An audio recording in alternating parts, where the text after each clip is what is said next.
Do you want to go ahead and plow into Kyle Kulinski, who also calls out Cenk Uygur? Guys, Kyle was really reluctant to do this. I think that the Turning Point USA feature was the final straw in Kyle's book.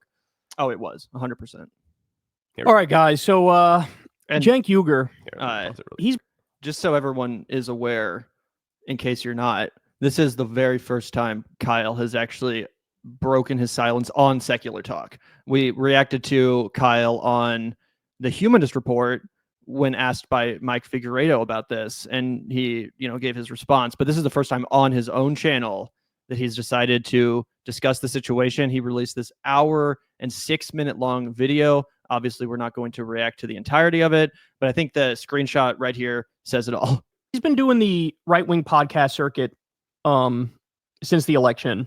And in his mind, he says, look, I'm trying to go out there and I'm trying to find areas of agreement between the populist right and the populist left to advance our agenda at a time when Trump won and the right won. And he says, hey, I'm finding a lot of agreement with these people. A lot of these people are agreeing on some, basic things that I'm laying out there.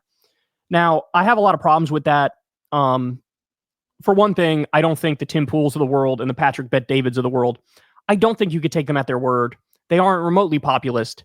Are there Republican voters out there who maybe you're part of a union and voted for Obama, but then voted for Trump? Are those people reachable? And should you actually put in the effort to try to swing those people back? Absolutely, you should do that. But this is not that, right? And also, this right-wing propagandists who are part of their media machine, who are elites. They are not outsiders. They are not populists. And so I have an issue with that strategy. I have no problem going on Tim Pool or going on PBD, or in fact, I did go on PBD. I have no problem doing this right-wing podcast circuit, but it's got to be more adversarial. It's got to be more, look, we're going to debate, and I'm going to lay out my worldview and say why I think Trump is bad and Trump is wrong and why the direction we're going to go is negative, etc. Right? But no, so this one actually shocked me, right? Cenk went to America Fest, which is a MAGA gathering of the TP USA crowd. Now, this is an event that Donald Trump spoke at, I believe the day after Cenk spoke. Like, Donald Trump headlined the event, right? So this is like the heart of MAGA land. And again, I want to reiterate, this isn't some union worker who voted for Obama then flipped to Trump. This is like elite MAGA insiders. This is where he went. So let's take a look. We'll watch this whole thing, and we'll see what we make of it. Here we go. So we're not on Kyle. Oh, yeah. Sorry about that. I didn't even think about that. It's all good. Ending ovation. So, Cenk, welcome. Thank you. Thank you for that warm welcome. I appreciate it, guys. Thank you. I mean, right off the bat, I think Cenk should question himself. Why did they give me a warm welcome? I think Charlie Kirk said, hey, like, be nice or whatever, but why do you think they gave you a warm welcome? My guess is because a lot of what they've been saying lately on TYT is castigating what he calls the max left and going after them and fighting with them and really sort of putting an onus on their disagreements with the max left. That's probably why they're cheering you, Cenk, because it's like, hey, lately, these people have been fighting people to their left. So let me cheer them. That's my guess as to why they gave you a positive reaction. All right, here we go. And obviously, it's a super charitable guess from Kyle Kulinski because he wasn't born yesterday. He knows exactly what's happening. He knows that the only reason Cenk's getting invited right now is because it's going to be his slight blip on the radar for right-wingers as he does his Why I Left the Left tour, which is exactly what this is. He might be somewhat savvy enough to not go full bore with the labeling, but that's what this is. You don't show up on Turning Point USA, event headlined by Donald Trump, break bread with Charlie Kirk, defend his ass days later and say he's somehow not a white supremacist and it's unfair to call him that, and then not leave the left. You've already left the left. It's a matter of how publicly you make your right-wing label from here on out. Cenk, the spirit of inviting you is that there's some confusion of these divides of right versus left, populist versus corporatist. I guess a good opening would be, as a man in the progressive movement, as one of the leaders of the progressive movement, what do you make of this last year, the state of the Democrat Party, and kind of American politics from the more progressive left perspective? Yeah. So first of all, I'm proud to represent the left flank of the populist movement, and I think we need both flanks, so I'm happy to have this conversation. In terms of what has gone wrong in the Democratic Party, it's the same thing that went wrong in the Republican Party, but I do have to give you guys credit for a revolution well done. And what I mean by that is not a revolution against the Democratic Party or the left or the country, but a revolution against the establishment. So I knew you guys were for real in fighting against the establishment when I started going on right-wing shows and I would say something negative about Mitch McConnell. And when I did that in the past, what I would get back is, oh, no, Mitch McConnell's great. Pelosi's terrible, but Mitch McConnell's great. Let's do that here. What do you guys think of Mitch McConnell? Oh, great. And what powerful position does Mitch... Oh, he stepped down from that and is totally irrelevant. Got it. All right. Yes, I love that. So look, for my left-wing friends that are watching out there, they just booed Mitch McConnell. That's a I bet they'll boo Chuck Grassley if you chuck his name out there. great thing, okay? And let's do one more. What do you guys think about Dick Cheney? My left-wing friends out there, we have been waiting for the right-wing populists to boo Mitch McConnell and Dick Cheney our whole lives. Take the win. Take the win. Cenk, the only reason they're booing Mitch McConnell and Dick Cheney is because they view Mitch McConnell and Dick Cheney as anti-Trump.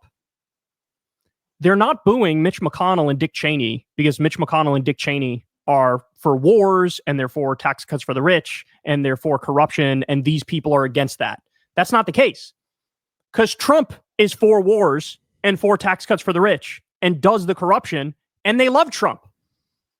So you're giving them too much credit in assuming, hey, they're booing Mitch McConnell and they're booing Dick Cheney, and it comes from this sincere place of principled opposition to corruption and war and tax cuts for the rich. It's not the case. And this is my issue with what he's doing here is, Cenk, these people do love the establishment. Donald Trump is the establishment. I understand the argument of like, Trump has the optics of being an outsider. The optics of being... That'd be like, guys, I swear to God, that'd be like if Rush Limbaugh, Glenn Beck, or somebody, right, in 2008 had gone up to or 2009, and had gone up to, some lefty commentator, Democratic commentator at event and been like, congratulations on a revolution, well done. You guys elected Barack Obama and now the establishment's over. Congratulations, right? Because Obama ran on a revolutionary spirit. He ran on a message of hope and change. He ran as a young, strapping outsider. Of course, he delivered establishment politics. Hook, line, and sinker. A million people lost their home, bailed out the banks. Need I go on? Right? But when he was running, he had this veneer of being a change maker candidate. He never delivered it. Cenk is falling for that, except for a much more disgusting and odious individual. Oh, that's a great point. And Cenk always talks about how, we built up the Young Turks by, celebrating Obama. And then we had to turn on Obama because it turns out he was not anti-establishment. Then why are you falling for Donald Trump's bullshit? Because exactly as Zach laid out, Obama did run on a revolutionary sort of a message. He ran against the Clinton foreign policy, only to then appoint Hillary Clinton as his Secretary of State. It was a massive betrayal of everything that he ran on. In the same way, sure, there are probably some fucking people in Trump's crew, in his crowd, as far as normal people are concerned, that actually are anti-war, that actually genuinely want to move away from the neocon ideology. But guess what? Trump has already betrayed those people. He made Marco Rubio his Secretary of State, exactly in the same way that Obama made Hillary Clinton his Secretary of State. He appointed someone whose foreign policy he ran against. It's already a betrayal of the fucking people that you're talking about. Absolutely. And 100%. I think in a very racist and white nationalist coded way, his base is finding out he never cared about them as we speak on Twitter. Filtered. Yeah. And being a populist and being anti-establishment. I understand he has the optics, but you cannot lend that argument credence by pretending it's real and it's true. It's not real and it's not true, and Trump is the establishment. He is the establishment. Now, what we need to do in the Democratic Party is we need to do likewise. We need to have a revolt against the Joe Bidens, the Kamala Harrises, and the Nancy Pelosi's. But this is why they bring you in. This is why they bring you in. They're bringing you in to shit on Democrats. That's the whole point. They want you to shit on Democrats. That's all they're taking away from this. The only vibe they're taking away from this and why they cheered you at the beginning is, oh, he's going to shit on Democrats. Hooray, keep shitting on Democrats. That's the problem with this, right? Is that if you actually tell these people in the audience the truth, that, hey, just so you know, Kamala Harris's policies were way more populist and way more pro-worker than Donald Trump's, they wouldn't accept that. They would boo in your face. They would tell you you're wrong. You'd be viewed as an enemy. And again, I just reflect on what's happening right now with the visa situation we've been kind of touching on Twitter right now. Obviously, Elon Musk is interested in getting high talent workers to his tech companies, right? Particularly SpaceX and Tesla. That's what he prioritizes. All of the money that he spent, the $250 million he used to buy the presidency, it was also that he could enrich himself. Do you guys think he ever gave a fuck about labor in America? No, of course not. And the white supremacist MAGA movement, they were all like, hey, we only want white workers to get jobs. We don't want immigrants to get jobs. So see how those things are conflated? It's about uplifting the rich and the rich. And it's so obvious. It's so transparent, right? But Cenk doesn't go out there and talk about any of those things, right? He doesn't go out there and talk about how Donald Trump's already fundamentally betrayed the movement that these guys, have been pushing. He doesn't go out there and talk about how the cabinet positions don't add up with the policy and the promises. He doesn't talk about how, during the first term, none of these things happened. Why do you guys have faith that this is going to happen this time around? Or is it all just about the racism and the bigotry and the us versus them mentality, right? We had some people in chat point out that why doesn't he ask the crowd how they feel about Ted Cruz or Marjorie Taylor Greene? Obviously, we know the answer. It's because they all love that crowd. Like it's becoming the oldest trick in the book. The right is great at dividing and conquering. And they're bringing in Cenk Uygur to shit on other Democrats. And people don't care about the nuance in his argument. They will walk away with the vibe of Cenk is shitting on Democrats. It's good that when he's shitting on Democrats, aren't Democrats so bad? So it's reinforcing their narrative. It's helping them with their propaganda. When the fact is, for all the criticisms I have of even the establishment Democrats are way better than the MAGA Republicans. They just are. And the Hillary Clintons, and now all of a sudden the Dick Cheneys. What are they doing on our side? Are you guys nuts? Right? I have to interject. When all of a sudden Kamala Harris is doing the Liz Cheney thing, I said, does she want to lose? I mean, what's amazing is I said the same thing. Look, Dick Cheney polls at 13%. What lunatic thought it was a good idea to wrap yourself around Dick Cheney? But now, Cenk, you're going to bring up, well, hold on. Lindsey Graham and Tom Cotton are some of the biggest neocon warmongers in the country. And they supported... Yeah, or how about Pete Hegseth? Come on, are you serious? That guy is a Christian nationalist, fascist fucking murder machine. Okay, that guy wants to go to every war. Trump vociferously. You're going to bring that up, right? You're going to say, yeah, we'll attack the neocons who support Kamala Harris like Dick Cheney and Liz Cheney, but you guys will boo Tom Cotton and Lindsey Graham, and you'll criticize Trump for that. And you'll criticize for Trump. Remember when Don Jr. said to Cenk on Twitter, I'm going to keep neocons out of the administration. And then literally like the next day, Trump picked 7 different neocons to be in the administration. Remember that? And what happened? Was there a MAGA revolt? Did the base say, we're not accepting Marco Rubio as Secretary of State. We're not accepting Brian Hook overseeing the transition for defense. These are all, that guy was like the mentor to Mike Pompeo, right? And they didn't like Mike Pompeo, but again, it's selective. The maddest MAGA got was when some guy who was a sheriff was picked for the administration, and they were mad at that guy for enforcing COVID rules during the peak of COVID. That was a no-go for them. Oh, you better axe that guy. But the 7 neocons Trump picked, not a fucking peep.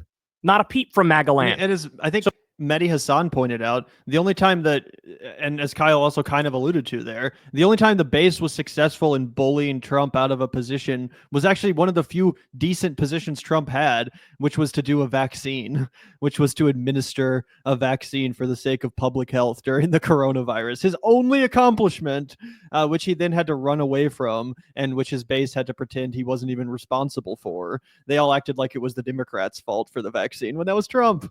100%. So the idea that they're going to hold him accountable, they're not.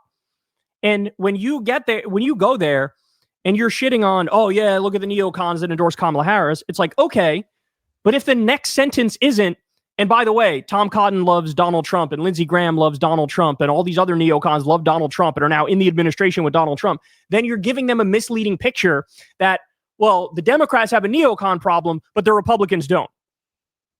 That's just misleading. It's just misleading. 22 years ago, longest running show in internet history, first ever YouTube partner with original YouTubers, one of the driving forces was get Dick Cheney out of office, right? And now for Kamala Harris to come full circle and say, oh, I've got 90 corporate CEOs backing me, and I've got all these executives on my side, and I've got Dick Cheney and Liz Cheney on my side, was so counterproductive. It's not what the left wing stands for.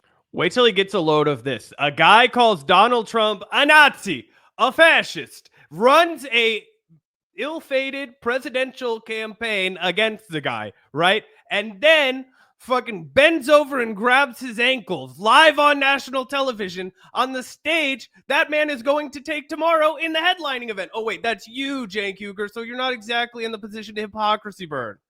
It's not what the Democratic Party should be about. So the problem is the establishment. They are controlled by the donor class, and mainstream media is their marketing arm. They do not do news. They do propaganda.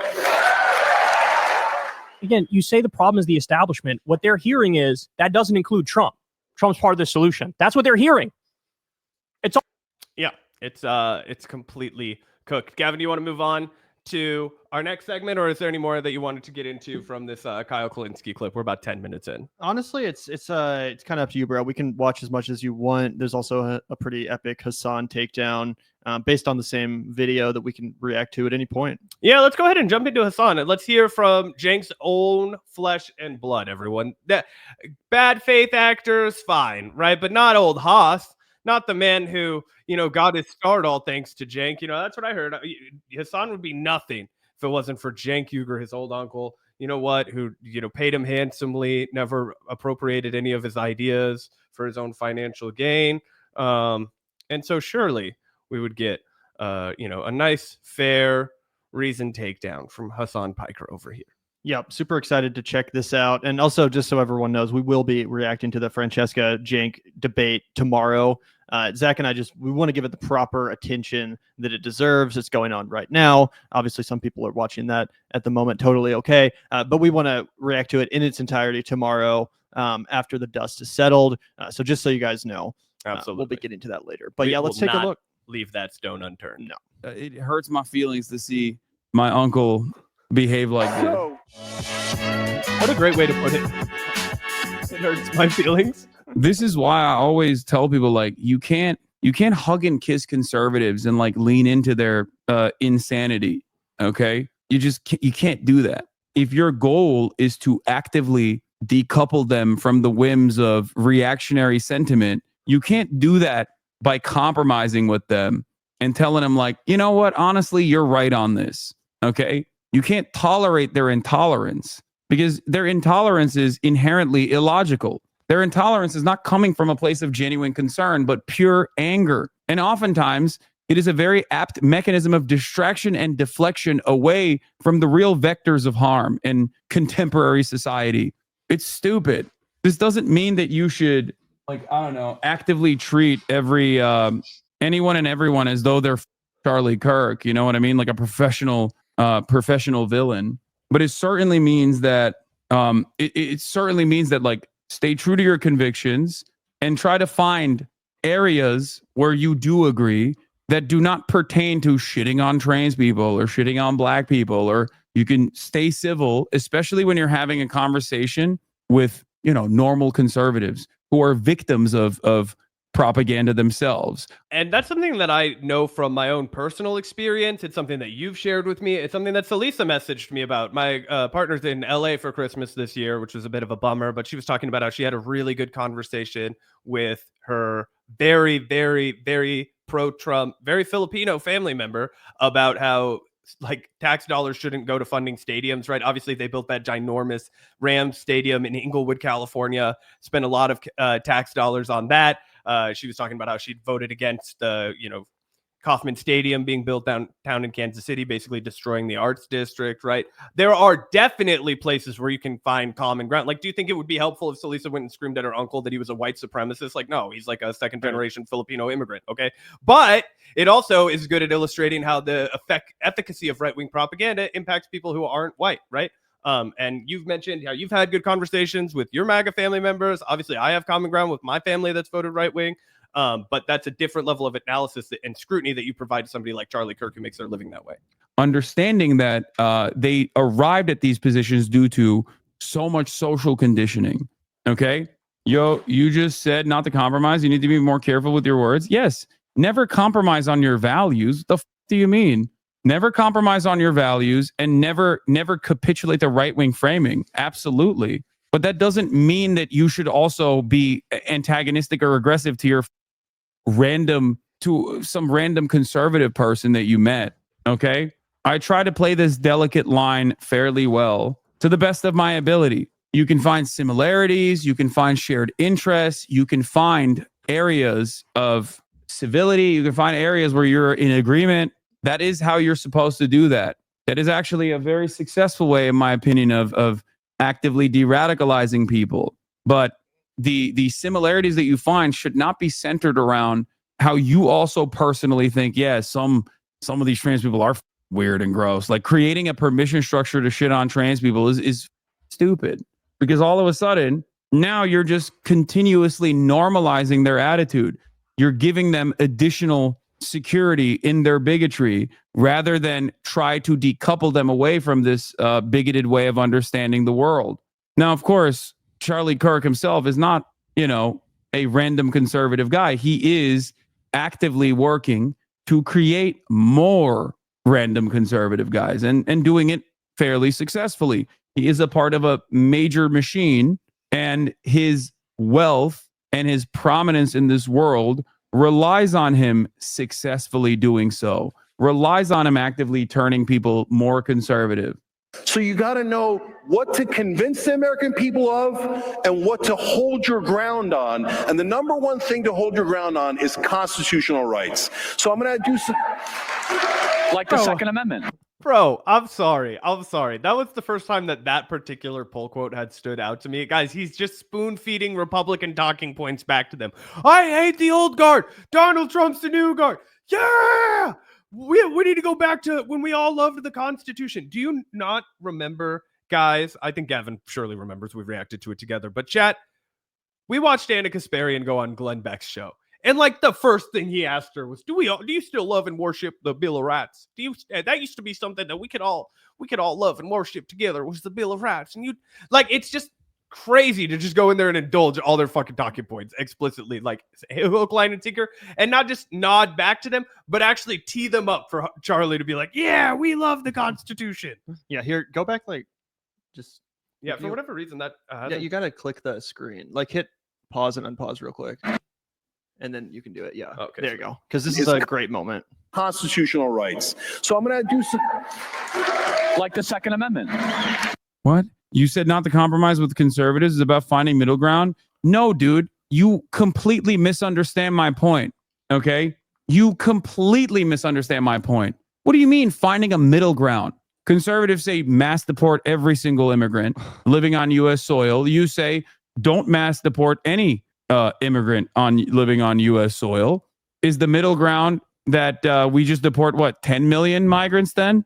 Like the idea that there is a golden mean in every situation is perhaps one of the most commonly misunderstood positions that people just slap on to every single instance where it doesn't fit. Okay? It is so and this is also a huge point that Gavin and I have as a show with people who are enlightened centrists, right? Because what they do is they create phony middle ground. As the Overton window is dragged to the right, the center changes, right? That's the point that Hasan's making right there. It's like, oh, they say they want to ban all immigrants, and you say, no. Let's find a middle ground. And then 10 million people get deported for no fucking reason? Absolutely not. Sometimes it's about drawing a line in the fucking sand and saying, beyond this line, you do not cross. Stupid. If the fundamental principles are completely flawed, you can't compromise on that.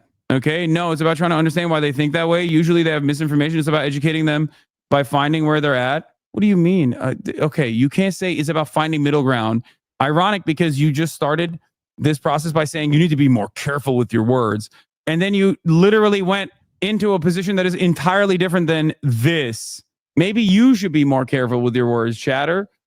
It's also funny, this is a person that's very recently subscribed to Hasan's show, so you can tell that they subscribed to the 9th of December. They're just here to troll him, but I like that he still gives them the smoke. What do you mean? You say it's about finding middle ground. No, it's about trying to understand why they think that way. Usually they have misinformation. It's about educating them by finding where they're at. yeah, I don't disagree with this. And not only do I not disagree with this is something that I believe personally as well. I know where a lot of that that false belief comes from. I just described it. If you were listening to my words, you would have understood it. I said it comes from social conditioning. But it's not about finding middle ground. It's about finding common ground. And it's about reorienting people's anger to the appropriate vectors of pain. It's about That's a good one. Let's hear that. but it's not about finding middle ground. It's about finding common ground. And it's about reorienting people's anger to the appropriate vectors of pain. Wow. That's why Hasan Piker is a G. That's why this guy makes his living on Twitch. That right there was such a lovely turn of phrase, and it was so on point. It met the moment completely. It's not about finding middle ground. It's about finding common ground, and it's about making people angry at the source of those problems, not some random scapegoat, right? That has to be the focus of left politics in 2025 and into the next election cycle. It's about finding common ground with people, not middle ground, because we're not going to launder their craziness. We're not going to subdue ourselves. We're not going to regress as individuals because of their barbarism, because them flexing their might and being racist and max off. No, we're going to double down on our humanity, and we're still going to find common ground with these people, and that's how we're going to win. Yeah, and again, it's like that's not anything new. It's so funny how not only us, but Hasan and all these people have to explain this like Cenk is a fucking 5-year-old. It's like Cenk just realized libertarians exist or something. Like, yeah, dude, it's always been the case that as lefties, there are some issues where we can find common ground with fucking people that aren't as left-wing as us. You know, the libertarians are the obvious example. They agree with us on a lot of anti-war stuff. They agree with us that like drugs should be legal. They probably want to like pardon Edward Snowden or something like that. If you go to a rally to free Edward Snowden and there's some right-wingers there or some libertarians there, not an issue. That's awesome. It's cool to see people of all political stripes showing up to support a common cause that's actually good. But what's not a good idea is to be like, you know what? Let's join forces with the Republicans to further demonize the concept of trans people participating in sports or something. Like, that's not going to result in anything positive. It's not like even if they did ban trans people from playing sports, you think the right wing's going to stop hating them? You think that's going to be like mission complete? No, they're going to move on to something else. They're going to keep demonizing trans people because you gave them permission to do that. Great point. It's about recognizing where that harm comes from and then saying, I see you, I feel you, and I know exactly where it's coming from. It's not like one of the easiest ways to kind of just judo your way out of this argument whenever someone is being like hyper transphobic is telling them like, it's not, you know, your manager is not a trans person. Okay.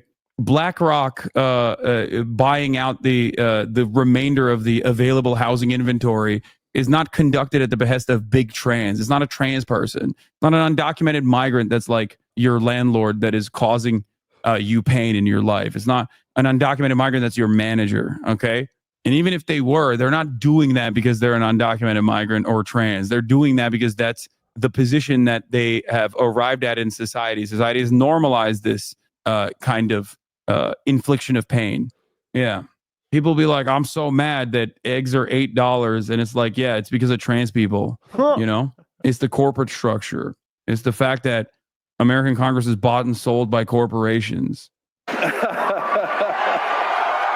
To hold your ground on is constitutional rights. So I'm going to do some...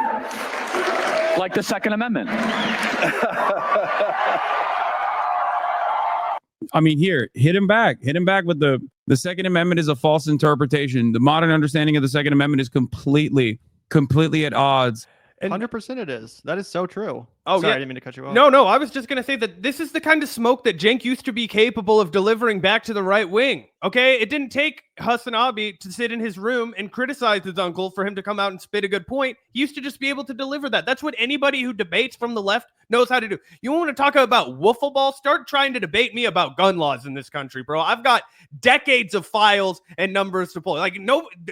Come at me with the smoke. I know no matter what the fucking circumstances you find yourself in, more dangerous for you if there's a gun in the room. I know for a fact that there's no reason to have bump stocks. I know we shouldn't sell ammunition and guns at Walmart. All right. I know the harder and the more steps that you make it to get a gun, yeah, the less innocent people die. So it's not crazy to sit in a room and debate 2A with a bunch of conservatives, if that's what you're going to do, I would actually be more happy with Cenk's appearance on this fucking thing. I wouldn't have a problem with it at all, actually. If he sat in the room and he was like, I am the left-wing villain, I'm going to come in here and I'm going to talk to you exactly what Hasan said, why the modern interpretation of the Second Amendment is totally crazy and antiquated and leads to way more death and destruction and harm in our society and communities like yours than any benefit that it would possibly serve to have those things on the street, right? But Cenk instead just chuckles it off and basically gives the W to the conservative because he doesn't want to own them. He doesn't want to dunk on them on that stage.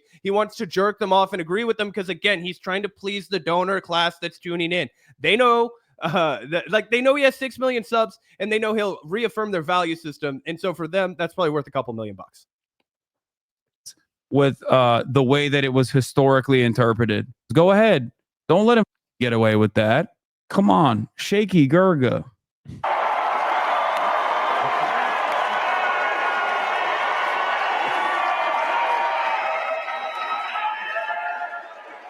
Why is he turning to a Alan Combs in the Hannity and Combs structure here? I just, it hurts my feelings to see my uncle behave like this. No, I know. So guys, look at that. Oh, yo, can you bust this open? Can you start? But we You were asking for that one. No problem. No, but look, that was an important moment because we told. Look at his response differential, Gavin, to when he gets owned by a Republican versus when he gets owned by a left-winger, right? Yep. Oh, no, that was totally okay. That's your job to do that, buddy. Yep. They're literally making a mockery of him. They're literally like fucking castrating him live in front of 100,000 racist white MAGA losers. That's what's happening. It's disgusting to see. And again, Cenk, this is actually an issue that he's supposed to care about. The gun thing. He literally went off on air. He honestly has a kind of stupid position. I don't even think I agree with Cenk's position, which is that like if you own a gun, it has to be in a fucking lockbox that's like 30 miles away from you in some gun range or something, like you can't even take it home. He's like, he claims to be pretty radical, pretty max left on that issue. But now you're just gonna shake hands. Like it's fucking pathetic, dude. This is one thing you actually claim to still be principled on. And even that, you can you're going to throw trans people into the bus because you think that's too extreme or whatever. But this is something you actually claim to fucking care about. And you're still going to let yourself get rolled. You're still going to let yourself get laughed at and let all these right-wing lunatics applaud as you pretend to be like, yep, I do like the Second Amendment. Fucking ridiculous. I know, dude. It's crazy. And he thinks he's crushing right now. He literally is the geek. Okay. I saw somebody caught my Nightmare Alley reference from the other day, I think. Cenk, Mr. House, 100%. He is like, we've talked a lot about how there's going to be a resurgence in carny culture. This is the first example of it. Right now, Cenk is being made for a fool in front of a crowd of conservatives, and he has no idea. He's the geek, and he doesn't know it. Oh, we she's disagree here? on that issue, but we just shook hands anyway. And you know what we'll do afterwards? We'll have a beer. I have the two different satchels, but you'd have to loop it over a belt. Everyone is almost here. They've almost arrived. There it is. I'll be live tomorrow. That was it, everyone. That was his react along. Boy, Cenk he's rock bottom, dude. That was pathetic to watch. I think your point about him just being castrated in front of everyone right there. He's never going to have anybody's respect again because he doesn't stand for anything. Yeah, it's crazy. It's crazy. And again, I mean, like, I hate to sit here and be all fucking woke and shit, but like, even on the gun issue, dude, like, that's a real fucking issue. And it's thanks to the NRA and disgusting politicians that fucking Charlie Kirk supports. That's the reason why fucking children get slaughtered in schools routinely, why every fucking week we have to read about some absolute massacre. Again, I hate to sit here and be like the pearl clutcher, like, don't you care about gun violence? But for real, like, that's what this is about, politics. It's about getting fucking policies implemented that help people, or ceding ground to the right wingers who want to fucking kill everyone. That's what this is, bro. So you want to get up here and say, who cares? Who cares about our differences? Let's unite. Around what? Unite on what? What the fuck are you uniting on? All you're doing is enriching yourself. All you're doing is trying to go where the attention is and where the money is, because there used to be attention and money in calling these people racist and being honest about who the fuck they are, and now there's money in joining them. And you don't have anything to fucking say about it. You don't give a shit. Also, people are saying, sorry, I mean to unmute that. People are saying Cenk is literally like has tears in his eyes. You want to maybe just take a quick look over at this, Zach? Yeah, absolutely. Is it still premiering, everyone? It's live right now. I have it right here. Oh, shit.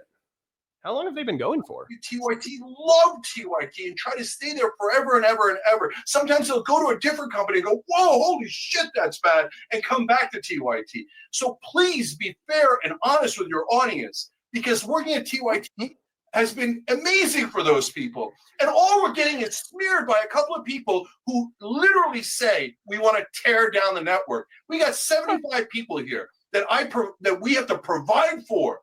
And they're trying to take food off their table because me. I'm going to tear down the left-wing network. Why don't you spend your time, those people that I'm talking about, tearing down the right wing, tearing down Trump, tearing down all these people, instead of sitting there and going, oh, someone on the left is bigger than me. I'm going to tear them down. And that's what they're doing. I think we're gonna. I think it's a really sore subject, but I did just We probably don't have time to keep going down this road, but there's a little preview of what's to come. Yeah, we're going to break it all down in full tomorrow. I have no idea, based off of the tone of that, what Francesca's future at TYT looks like. Obviously, we're hoping for the best for her no matter what happens, but Cenk seems pissed off.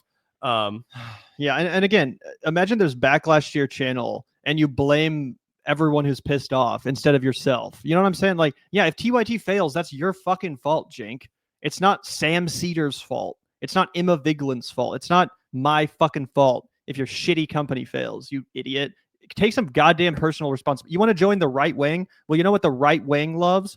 Personal responsibility. So time to take some fucking accountability if you want to join MAGA. Time to learn to pull yourself up by the fucking bootstraps and stop blaming some channel with 80,000 subscribers for your miserable, pathetic, humiliating downfall.